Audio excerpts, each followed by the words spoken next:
This episode is brought to you by PS Kitchen, located at 246 West 48th Street, right in between Times Square and Hell's Kitchen in Manhattan.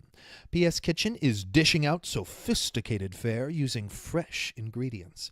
I love their PS Burger. It tastes so good, and their fries are really good too. It's worth every dollar.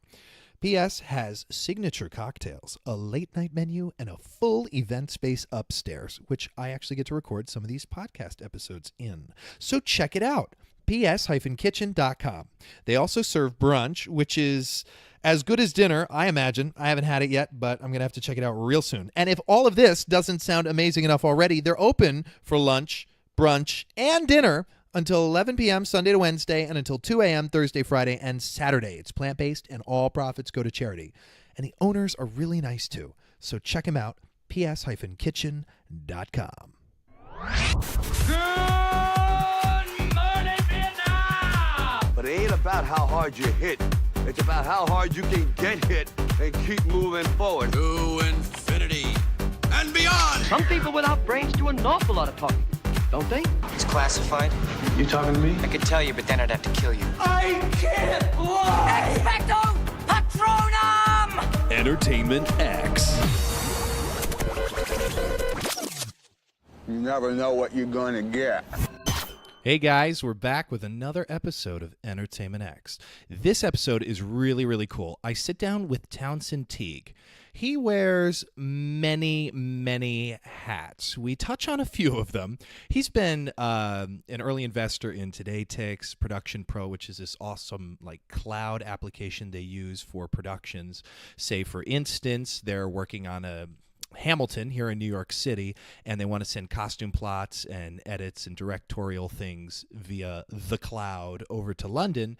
They send it on over there, and the production team can get it in real time. And that's a rough, very brief explanation of that one program. I think a lot of us know it today. Tix are or is. They have a magazine called the X Mag, and so much more.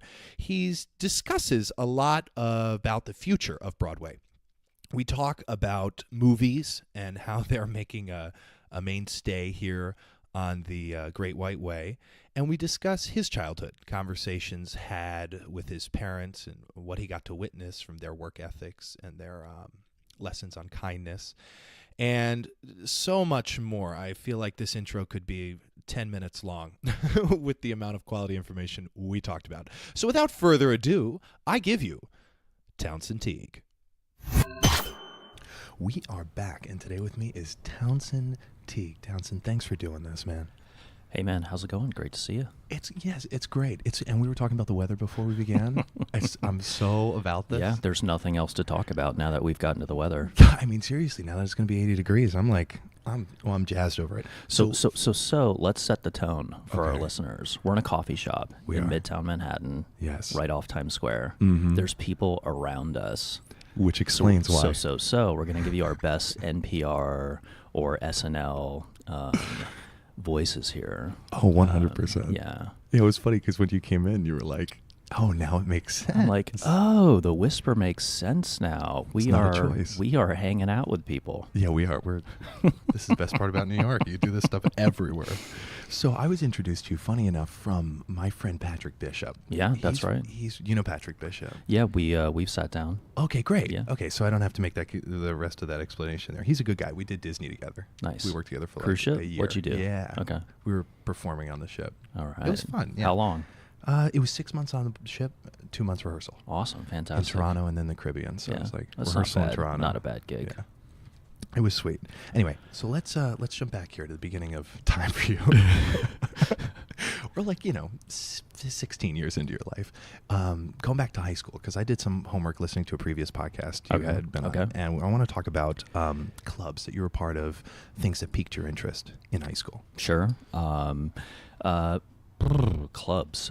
Let's see. I played hockey. Okay, so ice hockey, and I was one of those kids that was on the local team until I was 8, and then I got recruited by a traveling team and spent a lot of weekends basically from elementary school through kind of mid high school. doing ice hockey. So that was my sport. And, I had friends in school that were doing, like basketball, lacrosse, football, baseball, and it was like seasonal. But, hockey is like a 6 to 8 month a year type of sport. There's preseason, season, and post. And so you have your high school friends, and then you also have your team that you're traveling with. That we were recruited from a bunch of different high schools. So we'd be in hotels, playing floor hockey, bothering everyone around us, in different states every weekend. So hockey was a big one. I obviously theater is a huge focus of mine, but it wasn't in any theater clubs because I was either auditioning for or acting in shows, and so I was getting my theater fix through the experience, not so much by a club experience, but through the cast and the people that I was working with. Yeah, and you were in the shows? Oh yeah, and then you would also do. Because you were also working at the end. Was it towards the end of high school there? You were also doing like backstage stuff. You were always performing. I moved backstage post college actually. Post college. Yeah. So for me, I went to some summer camps, did some theater summer camps when I was younger, and then more traditional kind of like sports all around summer camps. Late elementary school, junior high. Yeah. The acting bug, caught early, so probably around like 8 or 9 years old. And then in high school, I was in 2 high school plays. And then by the time I got into 10th grade, that's when I started acting professionally. And that's when I started my schedule of 8 times a week doing shows pretty much through the rest of high school. And that's when, hockey then, I had to pick, it kind of like faded out of the picture. But that's, those are kind of like 2 big things, hockey and theater. Okay. But if we're talking clubs specifically, I was also co-president of our Model United Nations debate team for 2 years, which was great. I just loved it. We travel and do these competitions where you're, working on, real world scenario crisis with, kids from other high schools. And, growing up in Washington, D.C., there would be like tons of kids whose parents were members of Congress, that, we all knew who each other's parents were and things like that. And I oftentimes, being a theater guy, would like to imitate certain people's parents while speaking if we were counter debating each other, just to really get under their skin. It was a lot of fun. Would you win a lot of these? We did pretty well. You did pretty well, yeah.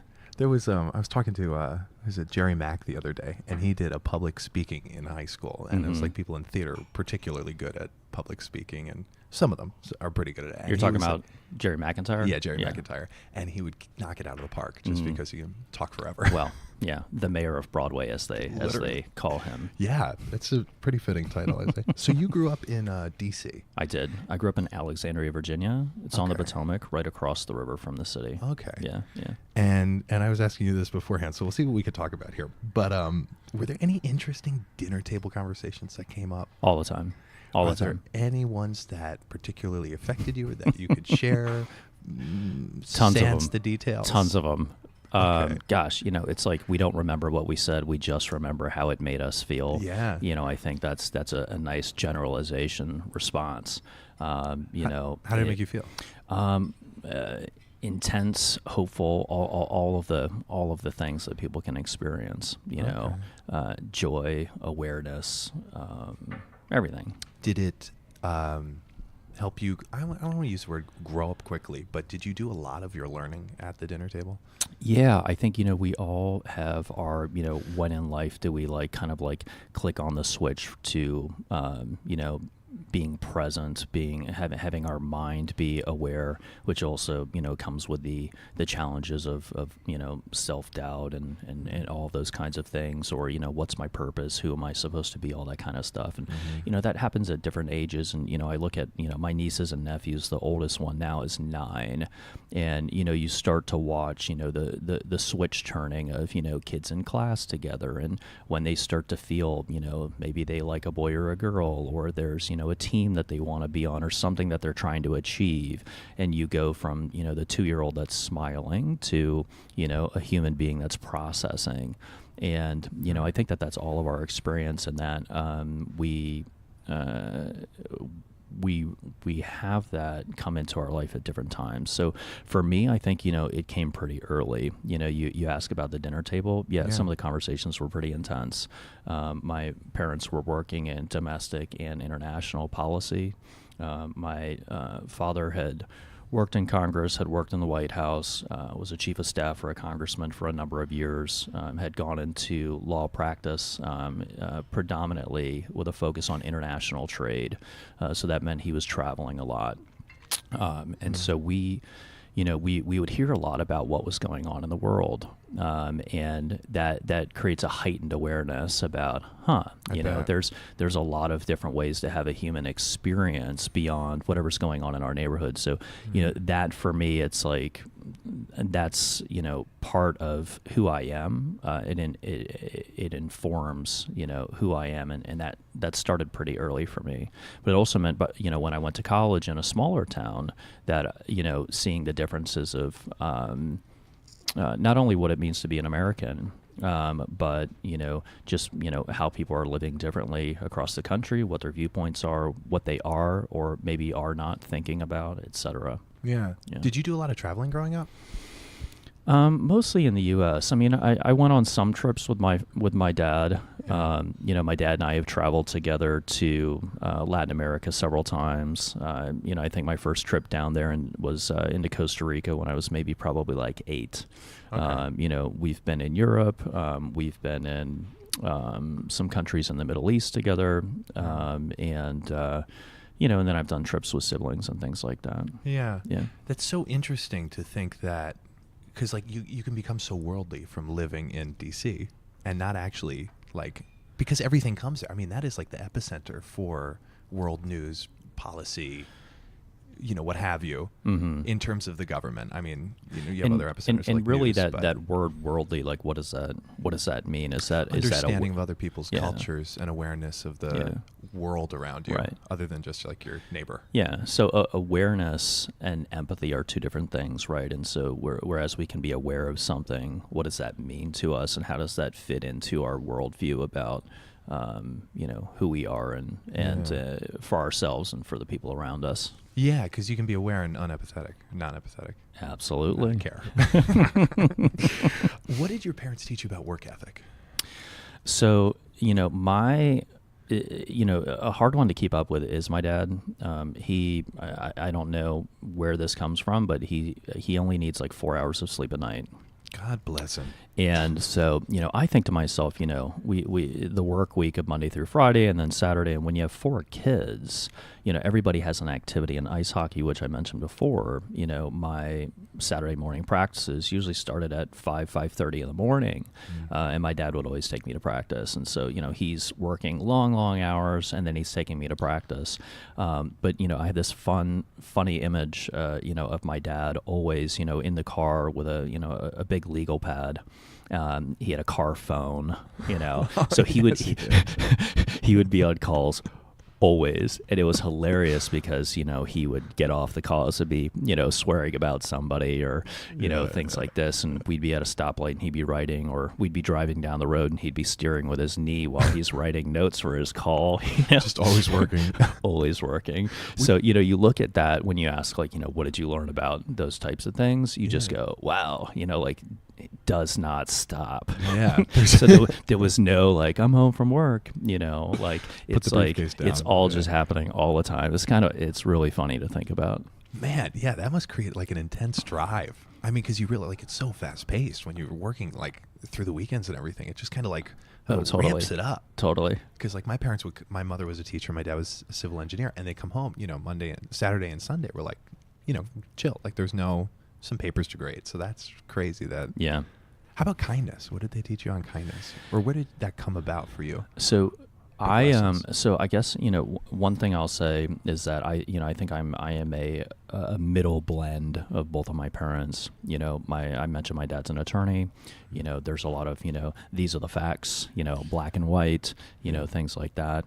My mother, she was very interested in the arts, was a ballet dancer, and then, eventually found her way to D.C. and moved more into not politics in terms of working for a specific politician, but in terms of world politics. And she was an adjunct professor at Georgetown for a number of years, and then GW. And she would be away, every summer. She would teach conflict resolution on the Isle of Crete. In the Mediterranean. What exactly is that? Again, thinking about the world, if you go back to like in the 90s, when the wars in the Balkan region and, bringing people out from those countries to discuss their differences, young people, people that are coming from, being afflicted by, Slobodan Milosevic or names like that from back in that time period, or bringing Jews and Palestinians and Christians from the Middle East that are, in their teens or early 20s onto an island for a month to work on conflict resolution, to identify each other as human beings and to see what is the same in terms of the human experience, hoping that can mean something for those individuals when they return home. That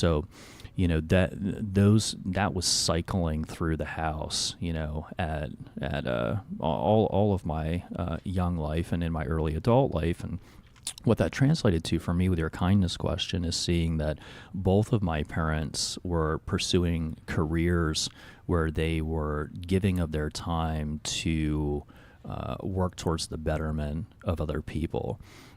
I would sometimes ask my dad when I was young, there would be kids that lived in bigger houses than us, or, their dads, or parents had better cars than we did, or things like that. And we were doing fine. But, you start to find out things that, maybe some of the things that certain people in D.C. are doing are not above board, or they're representing, oil kings in Saudi Arabia, or they're arms dealers, or, those are extreme examples. But what you learn is that those opportunities were also presented to people close to me, and those people passed on those opportunities because they didn't fit with their view of how to best serve the world. Yeah, that's a great answer. So that's a form of kindness, and going, I'm not gonna shoot for how can I get the largest multi-million-dollar contract despite ethics, despite your internal value system, because once you compromise that, it's hard to get it back. Yeah, you're bringing up a good point with ethics and internal value system, because the more solidified you are on your ethics, it really helps you make decisions, and it keeps you from making decisions that are just it's fantastic. Not so great. It gives you roadmaps. It does. Is that a constant thing for you, or you're just aligned with that? You have that in your mind. You know what your ethics are, where you sit. Well, alignment's a daily practice, and we're challenged with not confronting or dealing with, but having a conversation with ourselves on a daily basis about opportunities, professional, friendships, otherwise personal opportunities. I think having a good core understanding of who I am allows me to make decisions more quickly by trusting my gut, and that gut is not something that is not untrained at this point. Yeah. Were both your parents, or are they both, would you consider them optimists? Ooh, gosh, what I'm sure they'll listen to this podcast. My mother I would consider an optimist. Okay. I guess I consider my dad an optimist too. He's just really intense. And I'm smiling while I'm saying this because, it's kind of funny to me how intense he can be. Yeah. But they're both very optimistic. I think they're able to, define goals and work their way towards them. And I think that, having a level of optimism about we're going to get where we need to be. It may look different than we originally thought, but we're going to get there despite that. Yeah. And we'll get there in the best way because of that. I think that that's true for both of them. Yeah, because being an optimist, especially if you're running your own business or some sort, greatly affects the outcome of situations. Mm-hmm. What you focus on, you find. And if you have a positive outlook on every situation you come across, it'll work out in your favor. Well, it'll work out. It'll work out the way it's supposed to. That's right. Okay, so you went to Indiana University. I did. How much of a change was like? Why Indiana University, and how much of a change was that from DC? Because I know college campuses in general are pretty open-minded and worldly thinking, but Indiana's just, in my mind, I've never been, so this is a close-minded opinion. I've never been, but I imagine it's just so different from DC. So how did that affect you? Did that slow you down? Did that kind of, anything come to mind? Well, you should visit sometime if you can. That or any Big Ten university. They tend to be in sprawling, beautiful, open landscape type of environments where the town is really built around the experience of college, and it's a lot of fun. Yeah. I wanted to go to a school where I could pursue arts administration. Okay. And by the time I was in 11th grade, I knew that I wanted to start gravitating away from the being on the stage to the putting together of shows. That's where I was headed. And Indiana University has an undergraduate program, which is kind of uncommon for arts administration. That's generally a graduate degree, but they've had this program by the time I came there, which is now 15 years ago, actually since I got out. They have an individualized major program, which is where, no one school will claim a degree. And so it was the College of Arts and Sciences, the theater school, and the business school that had a program that had existed for 25 years before I came in arts management. And it's a 4-year program. The first 2 years, you're with people that might want to be art curators at museums, different forms of art. But by your last 2 years, you're really into the specialty of, in my case, live performance art, and also some blend of media, film and television studying in there as well. Okay. So that's really, that was the first, that was the biggest reason for me to go to Indiana. I also was, I knew I'm coming to New York when I am out of school. And so I knew that I did not want to be in New York for college, because I knew that New York was really, I felt strongly was going to be the place that I would make my home as a young adult. How did you come to that? I'd been up here a couple times in high school, just on trips. This is where, to me, the center of the universe for people that are pursuing careers in Broadway is. And so this is where I was going to be, and really nowhere else. Did you have your mind set on what you wanted to do before you got here? Or was it kind of like, yes, and there was an exploration of like, who knew where it would go kind of thing? Well, both. Certainly an idea of the types of rooms that I wanted to be in, the types of people that I wanted to be working with, and then the rest of that was going to need to evolve and reveal itself. I'm a big believer that we get our next opportunity by fully investing in the opportunity that we are currently in. Okay, so if I'm an intern at a Broadway production office,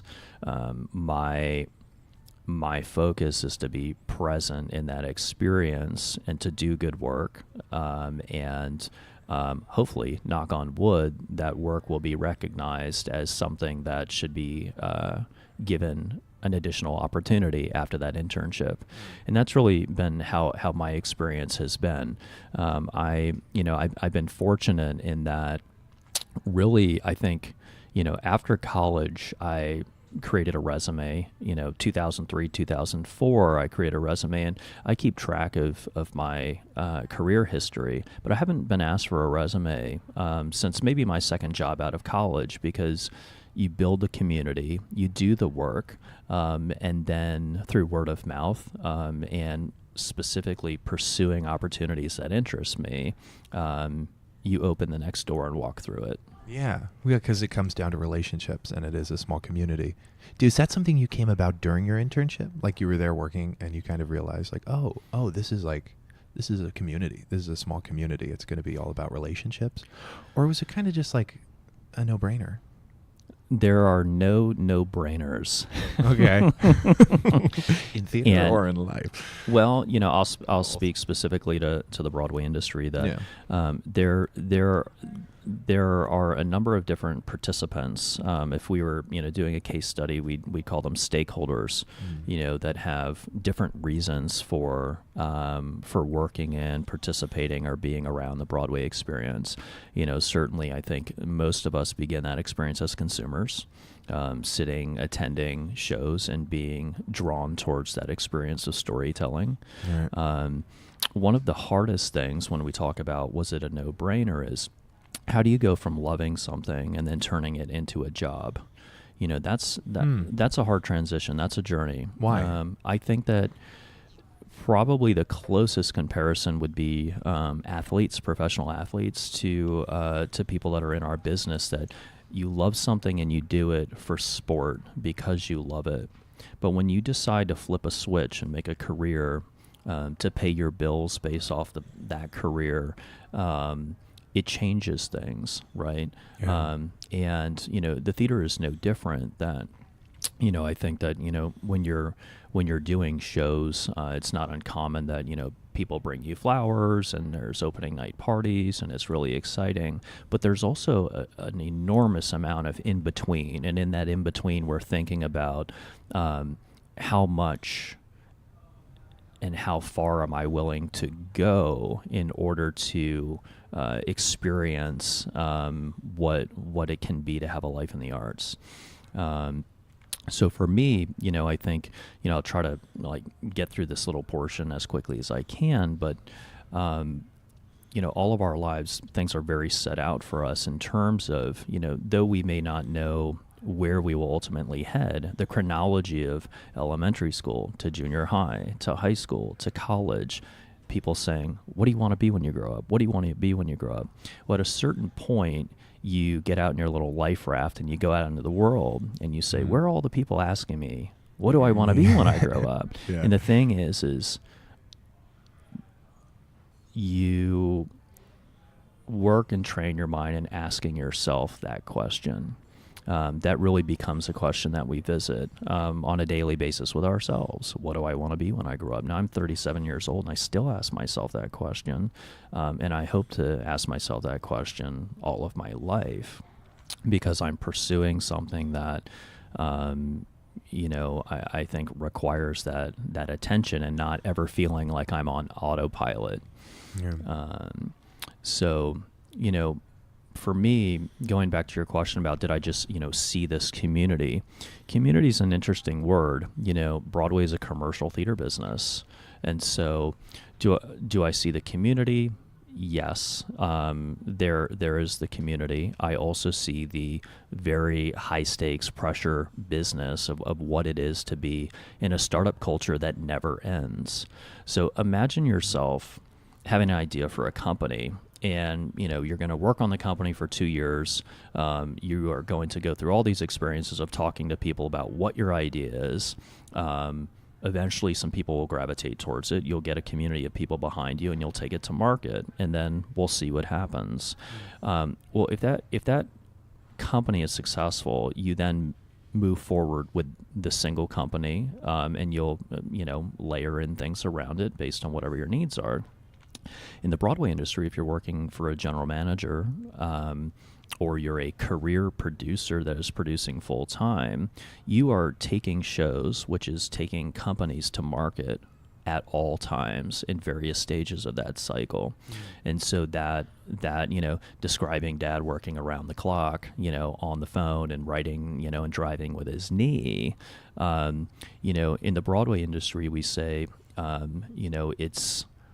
it's not a job, it's not a career. And both of those are the first part of saying, what it is it's a lifestyle. And those that adopt it as a lifestyle because it feels like that's the fit for them, then it all blends together. The community of, work events, social events, work meetings, all that can easily begin to blend. And that is where you can find yourself eventually accelerating towards what we call burnout, right? So you go from going, okay, I've moved from college to post-college. I've worked, now on a couple shows that, are Broadway shows. They've been nominated for awards. You've gone through the award season and experienced what that's like also, which is a very intense process of all the publicity and the things that happen around the award season.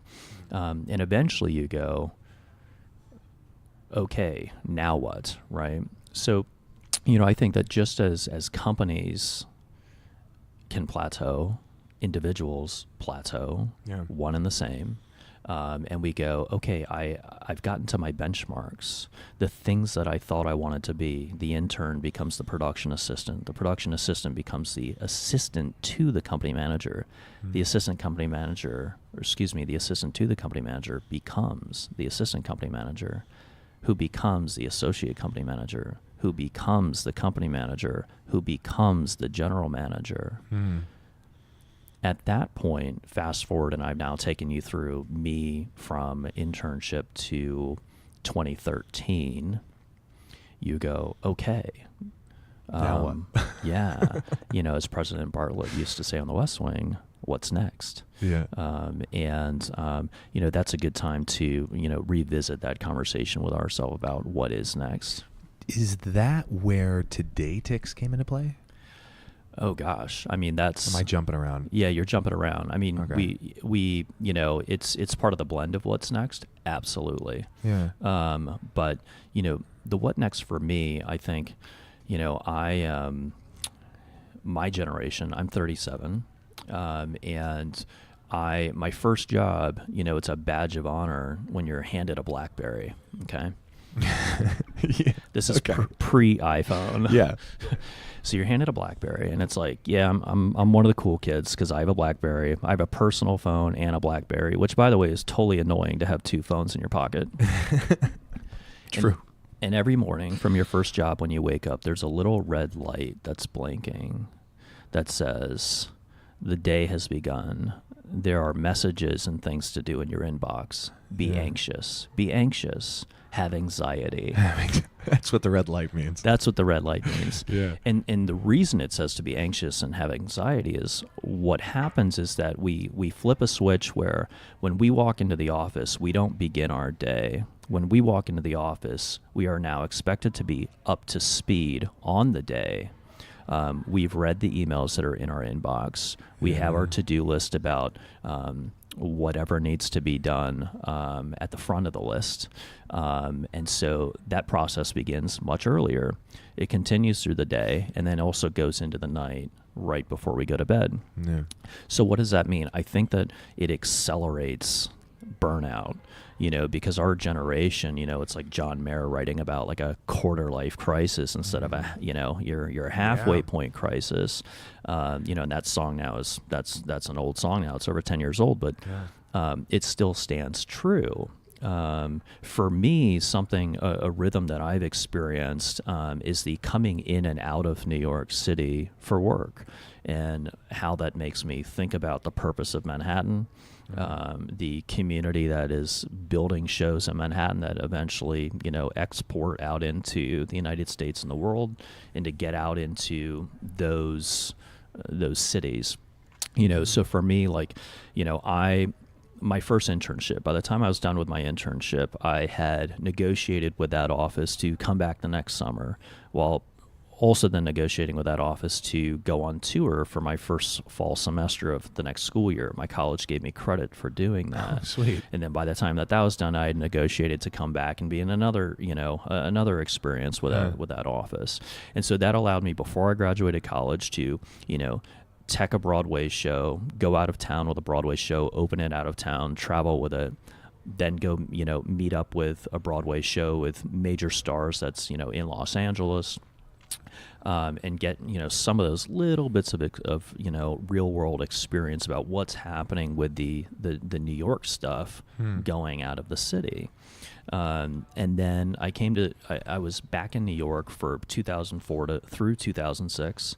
And then I was asked to be a company manager on a production in Las Vegas for one of the New York companies for a year. And I spent all of 2007 in Las Vegas learning about that market. And actually, I flew out there on January 2nd of 2007, and I flew back on January 1st of 2008 to start a Broadway show. And then after that, I did another Broadway show, and then I went out on tour again. And I spent 4 years without a break touring the country. Oof. Now, so, what happened was, like, I'm going to stick on this burnout thing.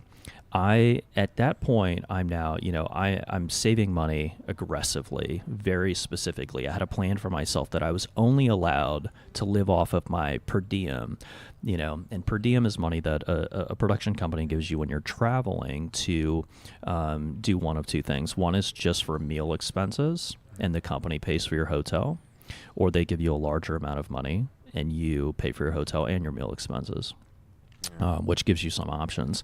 And through recommendations of other general managers and company managers who had been through that experience, what they had said to me was, when you're touring, save as much money as you can, because that will give you options when you come back to the city, because you don't have to take the next thing. It gives you some flexibility. So, at about the halfway point of being out on the road, I'm 5'9". Since I was 18, my weight fluctuates between like 165 and 172. And about halfway through this point, two really good friends of mine, one that I've known since I was, 8 years old, another that became a very great friend of mine in college. I went on a 2-day trip with a group of guy friends, and they basically held an intervention to talk to me about basically how much I sucked as a friend. Oh shit! Lovingly, and also my personal appearance. And the thing was, I was working around the clock. I was working on a show that I was very proud of, but I also was not eating well. I was not exercising. I wanted to do all those things, but I could never find time to do it because I'm working. Yeah. And so, I mentioned the weight because at that point, like, I'm like 185, getting close to 190 pounds. And my friends sit down with me and they said, like, we all are together for a 2-day trip. You have spent most of the time in your hotel room on your laptop or on work calls, and you suck. They're honest. They're like, you need to get your shit together. Yeah. And it was, those moments where it's like, if we go in, inside myself, I knew all of that to be true. But I also, I was thrilled about the contract that I was on. I was thrilled about the amount of money that I was saving, and knowing that, shows don't last forever. And so, I'm fully invested in that experience. But those are those moments where you go, gosh, how do I step off the train tracks for a little while and, assess, but also not lose the momentum. And so that's a challenge. And, I think, there's the saying, when there's a fork in the road, take it. And I had an opportunity to actually hop off of that job to work on another show that was going to be a different experience for me, and very different level of stress, and actually ended up being enjoyed. Loved it. So, oh, good. Yeah. Okay. Yeah, that's a solid answer. Yeah. I don't even remember what the question was. We started. It was funny because I was jumping around. That's the best part about this, is we don't have to stick to the questions. But it was with Today Ticks. Oh. Because I was curious how Today Ticks came about for you, or was that something that kind of just like life threw in your lap from all the relationships? No. Definitely not thrown in my lap. So I at the end of 2016. By that time, I had worked on, over 15 first-class productions of Broadway or touring shows. I had general managed in the last 3 years 8 national tours. And, it was that starting of, feeling like, what's next? What's next for me? And I was noticing some trends that, I won't go into, at length, but I was noticing some trends about some changes in what is our, over centuries old business that I wanted to dedicate some time to focusing on. And those were, shifts in technology companies influencing film studios kind of not running for the hills, but showing up on Broadway's doorstep in a way that's been different than in the past. In all of our lives, films have been licensed to become derivative works of shows on stage, and the film company gets a credit for it, and they get some box office points. What's changed now is film companies are now beginning to produce. They are setting up their own small production theatrical divisions. And, I asked myself, with 41 theaters on Broadway and with a diminishing availability to have access into those buildings, what does the future of Broadway look like for independent producers, independent general managers, and people that are supporting the business that are not part of a system that are global brands that have requirements and ways of thinking that may be different than some of the mom and pop companies that have been overseeing Broadway for a long time. And so, briefly, I think that, change is coming. Change is, something that I think, it's good, bad, and it's everything in between. But for me, what I wanted to focus on was, if I kind of have these thoughts, where do I see myself participating in the space in the most meaningful way? Yeah. And as a general manager, we are working on the day-to-day business operations and the forward-thinking operations for a production and the team that is surrounding that production, beginning with the producers and their authors, layering in the creatives, layering in the all of the organizations that will supply different things to the company.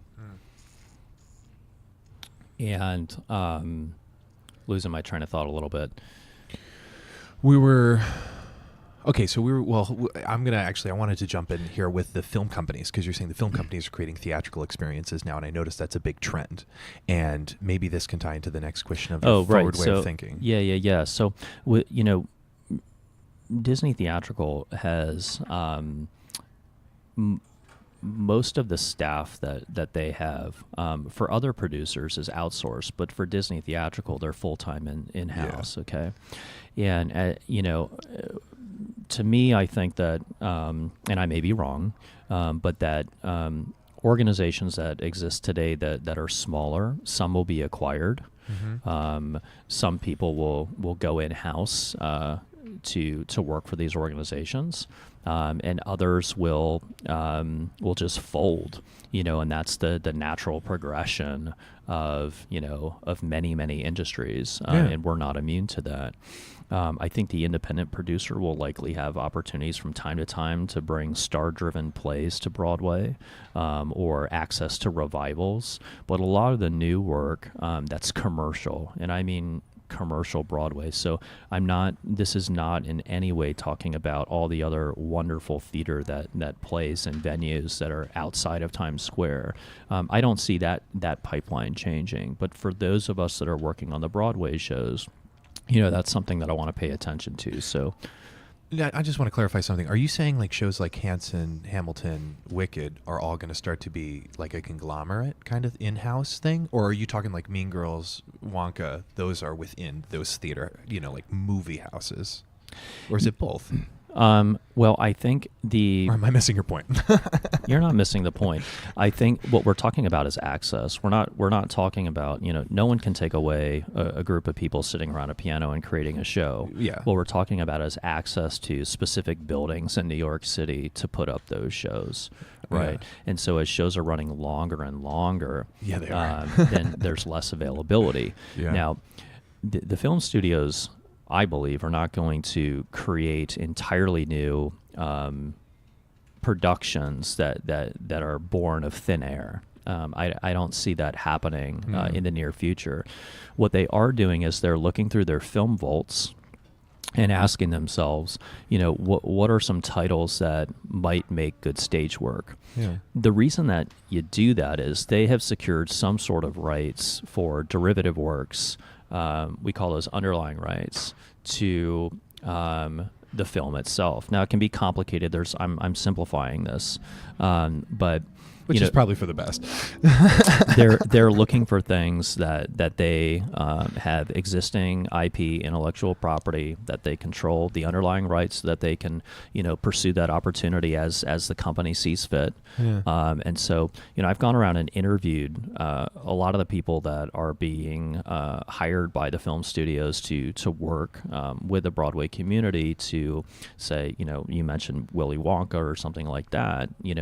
We want to take this to market. What's the process of taking it through, readings, developmental workshops, out of town, Right. eventually to New York, and then tour, and then so on and so forth. So they're learning that business. So as they learn the business, will they continue to work with outside third parties, or eventually will we see a consolidation where they'll start having their staff be in-house? Yeah.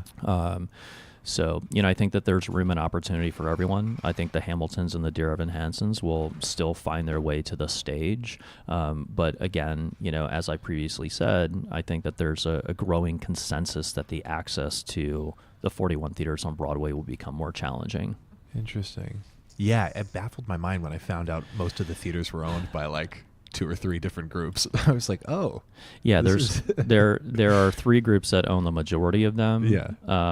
And then there's about 9 venues that are not within those 3 groups. Yeah, and there's a waiting list. So when you mention Today Ticks, though, I realize I keep dodging this. But I'm dodging it because I'm trying to follow a chronology. Is that as a general manager, one of our responsibilities is to oversee the profit and loss statements with accountants and the balance sheet of a Broadway show. And we develop an awareness of what are the companies that are working with Broadway shows to support them in various ways. Mm-hmm. What are their income streams like? Mm-hmm. We walk into their offices because we have meetings in their offices. Does it look like they're doing all right or not? Tell a lot. All those kinds of questions. And so, you see, ad firms, that, if you go way back, Serena Coin's current office, that's on the east side. Serena Coin was acquired by Omnicom. So that's a big company. So we have an advertising company that's working with us as we do, but it starts to change the structure of, the legal structure of oversight of Omnicom's attorneys in terms of like your radio ads and things like that. So things change. Spotco is owned by a company that's based in London. That's one of our other large advertising companies. And that... You look at those things and you go, well, how do smaller companies stand up to or create opportunities for themselves when they don't have the resources of these larger companies? And then the next thing you ask yourself is, well, don't we know that, young, scrappy companies are the things that actually create the future of where we're eventually going to be? Correct. And I'm a big believer in that. And so kind of circling back to Today Ticks, at the end of 2016 when I decided I'm going to leave full-time general management to pursue something else, which is this thought that I want to explore and discover and become identified as a person that has their eyes on the future, and to through relationship building, hopefully cause people to gravitate towards me to have that conversation, which then creates opportunities. And, you meet me now 14 months into that journey, and Today Ticks is part of that story, and there are other companies that are in that mix. Whereas a general manager and a company manager, I'm saying, what is the best way to, sell tickets? And you need to have an understanding to do it well, what is box office software like? Who owns box office software? What does it mean to control primary box office software? And what does it mean for third parties to have access to discounting? And what's the business structure around that? How does it affect the consumers and things like that, so on and so forth? You really think this out. I mean, this is great. I mean, this is, yeah. So that allows me to first off, evaluate an opportunity, and then to try to figure out how can I contribute to that opportunity. I've decided for myself that I will not participate in any business that I don't believe I can add value to. So with these types of companies, I do raise money for the companies, but I'm looking for how can I be a value add, and that begins through conversations that are not about raising money for the company. So I don't sit down with an entrepreneur or a group of co-founders and say, I like your company, how can I invest? I don't think that anyone could tell you that they've had that experience with me. What I do is I want to sit down with someone and say, tell me about your idea. Why is it important to you? What are you hoping to do with it? Do you think that you have the right people around you today to support that? And if not, how do you feel about that? And we look for, what is the alignment? How are they aligning themselves? And then I'll go out and do due diligence. I'll talk to people in the industry about their interactions with the individuals. Are they good to work with? On the opposite side of that, are they abrasive to work with? Where's the demand coming from? And also, who does not want them to succeed? Because there are stakeholders who may yield some revenue to, new companies that come up and succeed. So that process for me starts with the getting to know each other process, and I want them to get to know me too. And then if it looks like there's a fit, and I believe that this is a company that's doing something that is unique, which uniqueness creates market position, then I make a formal request to be involved.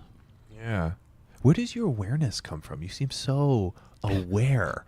Because and I say this because I wanted to ask you about your forward way of thinking, but I think that comes from awareness. Correct me if I'm wrong. But you have such an awareness, and I think that's so great because you can get tied up in goals, money, or whatever the goal is for someone, and lack that, let me actually see where the world is going, because everything makes sense. The trends all make sense. Even if someone's like, it doesn't make sense what the stock market is doing. It always makes sense what it's doing. It just doesn't make sense to you. And your awareness of everything, particularly in theater, is fascinating. Is that just cultivated? It's cultivated, certainly. I think we can accelerate learning. We can accelerate relationship building. The internet, it's an amazing time to be alive because you can have a thought, you can look it up, you can figure out who's involved. It's a magical device. You can go down a rabbit hole for days just exploring an idea, and it's a wonderful thing. Yeah. So you can accelerate that. Then you can accelerate the relationship building after you've done your research in terms of wow, I can contact these people through LinkedIn or through social media, or I see that they're connected to a friend who can introduce me. It's amazing. Yeah. When we talk about awareness, what you cannot accelerate is experience. You can't accelerate experience. And experience translates for me into an awareness of the gut check. What feels right to me? What doesn't feel right? What don't I know? What should I be asking myself about what I don't know? These are great questions. That's how I approach myself first, and then the people that I'm sitting across. And when I talk about burnout, all the way through to awareness, two very different things. Mm-hmm. Was I aware I was burning out? Yes. Was I like many people that said, well, I can't do anything about it? Yes. Because we're on the hamster wheel, right? Mm-hmm. And every day we're just going. I knew that if I didn't step off and take a step to the side, that no one would make that call for me ever, and they won't for you either. We have to make that decision for ourselves. Exactly. And that is the awareness of what do we need for ourselves to, for me to care for myself, to take care of myself, so that I can be the best version of me, which can translate into being, a better version of who I am to the circles of people that are around me, professionally and personally. Yeah.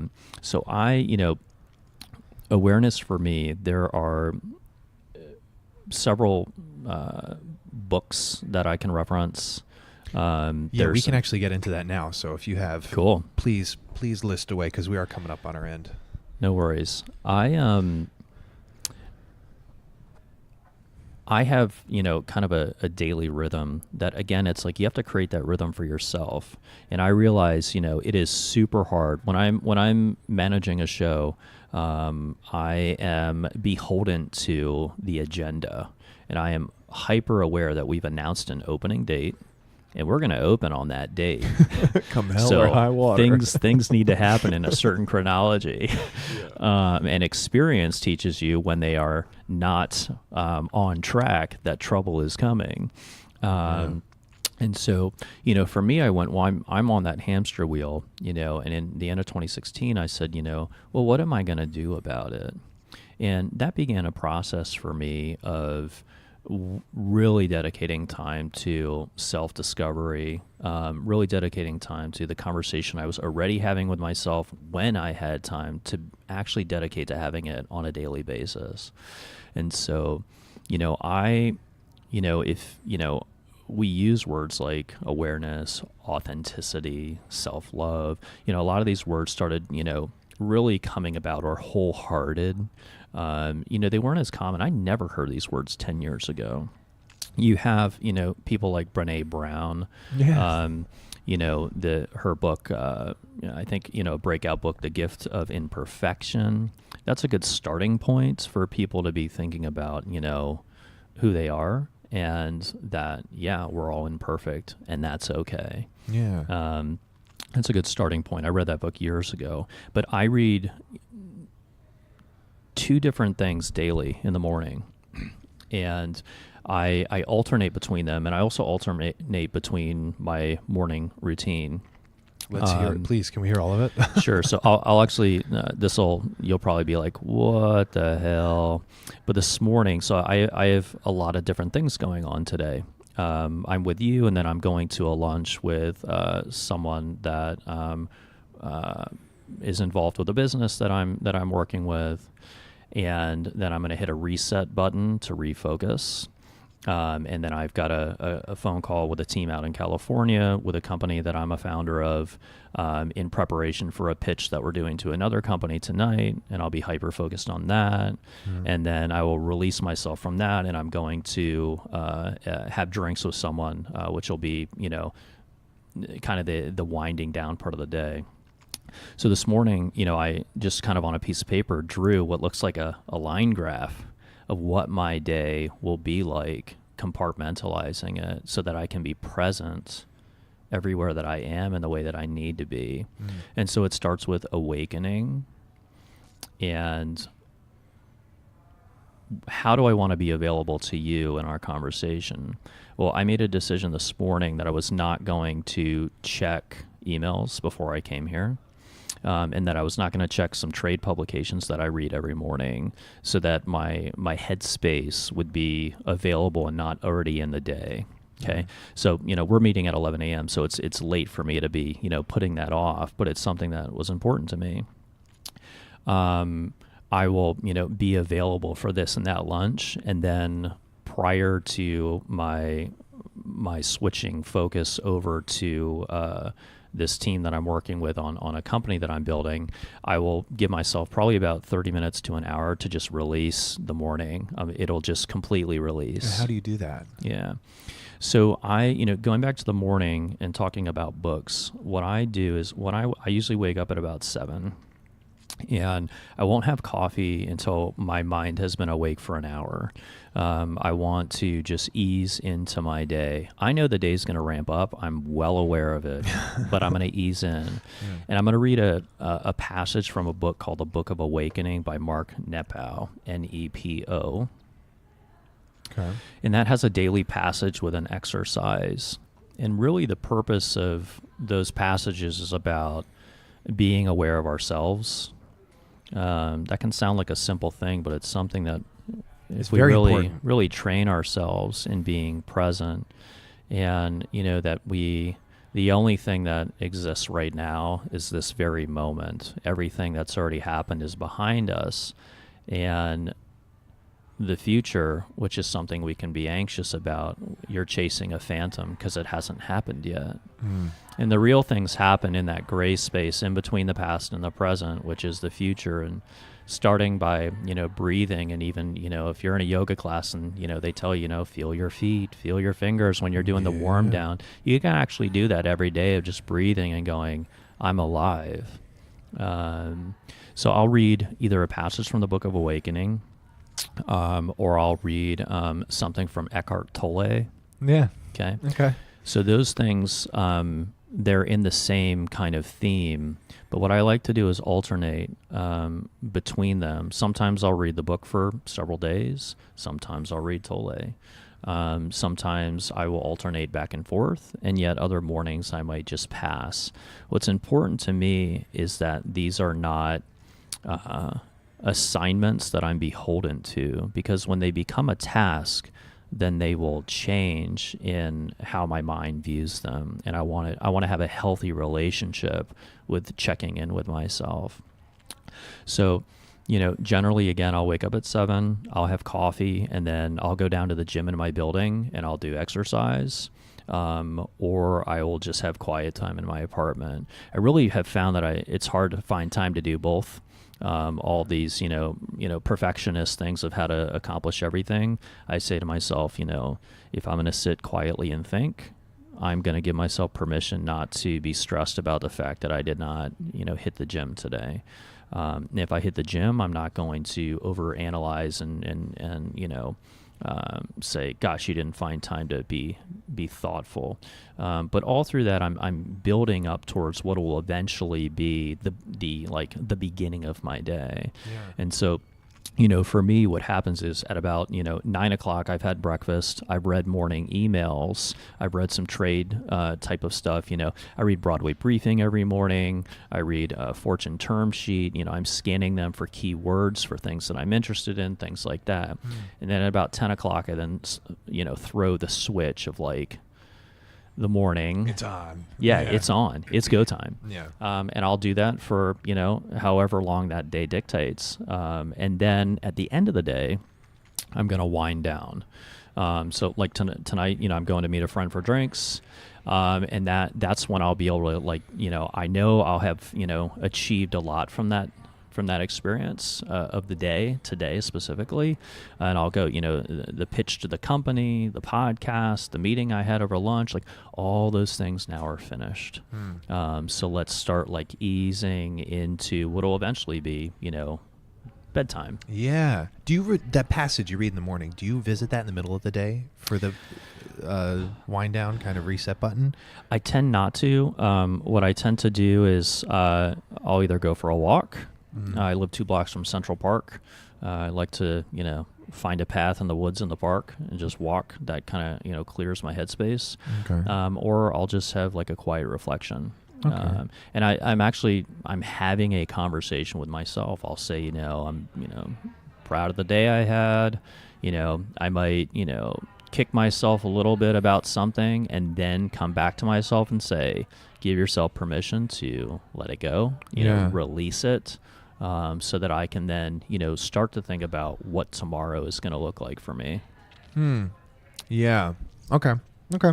Do you have anything that comes to mind in terms of most worthwhile investments, be it skill set, money, or time?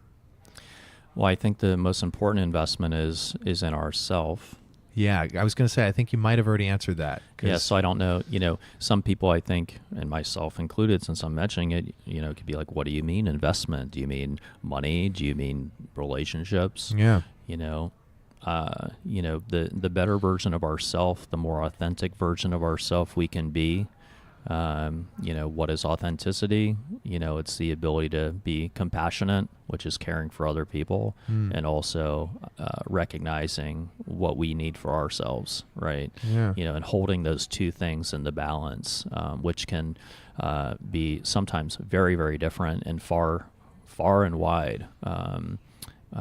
But I've made a heavy investment, which is one of the greatest joys in my life of self-discovery and discovery of the people around me and the community around me. And I think I will often get to an answer or getting an agenda to completion in a way that is impactful and meaningful, not because I am barreling down people and trying to bend them to my will, but because I have a real desire to study and to understand so that I can think about what's the best outcome for the person or the company that we're pursuing, while understanding that it's going to be a balance, that everyone's not going to get everything that they want, and that includes me. Yeah. Well, we're coming down on time here, so I have there's so many questions. We might have to do a part 2 if you ever have time, because this is great. But we'll end it over here with is there any I listened to the other podcast you did, and you had made a comment about, I think, and I might be wrong, we wake up in our own thoughts. Sure. And I love that idea, because I think we don't fully realize how much we can actually, it's just up to us. Whether you get mad or excited about something, that's your decision about that event. You can have either reaction you want. So I love that, waking up in our own thoughts.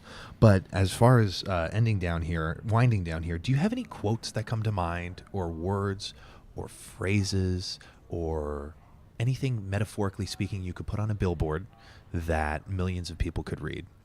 I mean, I don't think I have a billboard quote. I will tell you that I'm feeling, present in our conversation, that we're not like heavily focused on business here. I don't believe. So I'm not, I don't have a business quote. But I think, returning to like Mark Nepow and making a kind of a theater industry not quote, but thought that he has. And by the way, he was a theater major. He says that, that almost all instruments are hollow.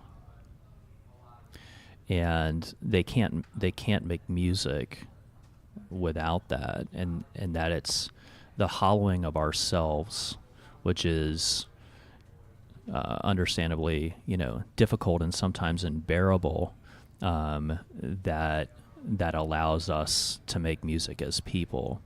And there's different theologies on the hollowing of the bone or the hollowing of the body that allows us to sing and to make music. And that's not the quote that you're looking for, but it does, to me, circle back to the understanding that life experience and all the pain and the joy that comes with that, shapes who we are, and that we should be thinking about how that extends into our work life as well, so that we don't feel like we are living as two different types of people, that we are one thing to our work family and one thing to our home family, but an ability to, yes, we obviously share different things and we do different things with each, but that we can be the same respectful, open, encouraging, available person wherever we are. So I've failed at your bumper sticker quote. That would fit on a billboard. But I meet with young people all the time, and I think to myself, what are the things that I wish that people would have offered to me or whatnot when I was coming up in the business. And I was meeting with someone who's probably about 24 years old. This is recently, and I needed to use the restroom. We were at a restaurant. I said, while I'm in the restroom, think about one thing that I can maybe help you with, and that's something that I know I would have benefited from if more people, had asked me that, because we can like maybe get the introduction or the thing to read or whatever it is by that person that is, ahead of us in life experience. Yeah. And I came back and I sat across from this person and I said, so what can I do for you? And they said, can you introduce me to rich people? And I just thought to myself, fuck, man. damn it. You're missing the whole point. Yeah. And the reason that doesn't work is that you can't cheat time. You can't cheat experience. Or value. And you, even if I did, let's say I did, and got you your foot in the door with a group of wealthy people, what say you? And what should they think of you? And what, and I'm not discrediting it all, but it's like, find something smaller that's not so general. Yeah. And that next thing will lead to the next thing, to the next thing, to the next thing. Yeah. Okay. Townsend, man, this is great. Nice and intense.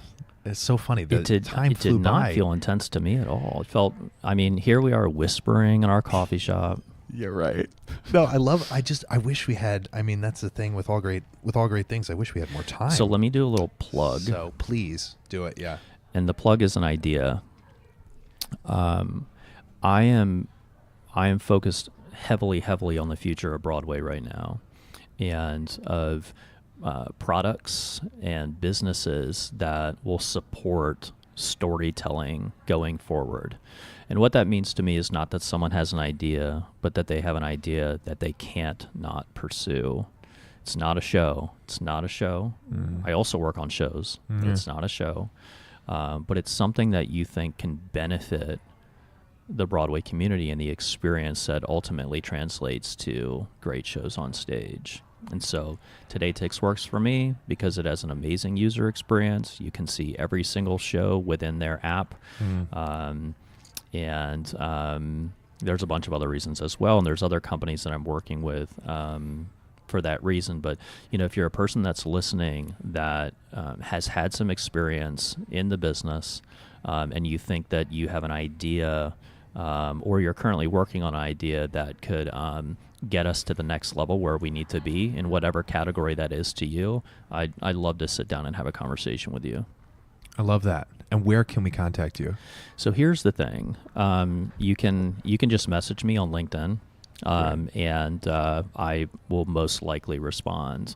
And it's just Townsend Teague. I know, original. Easy peasy. Easy peasy. And you can follow me on Twitter, but that's not the answer you're looking for. That's just to follow. Well, me. that's great. No, to keep up with you as well, and all that you create. And I'm excited to see all you continue to create because it is the future of B-Way. Oh boy. And entertainment. So this is really great. Thank you so much. Thanks for having me. Thanks, man. Thanks. You've been listening to Entertainment X. Follow us on Instagram at _EntertainmentX_. If you're listening to this podcast on Apple Podcasts, please rate, review, and subscribe. This podcast is also available on Stitcher and Google Play. Have a great day.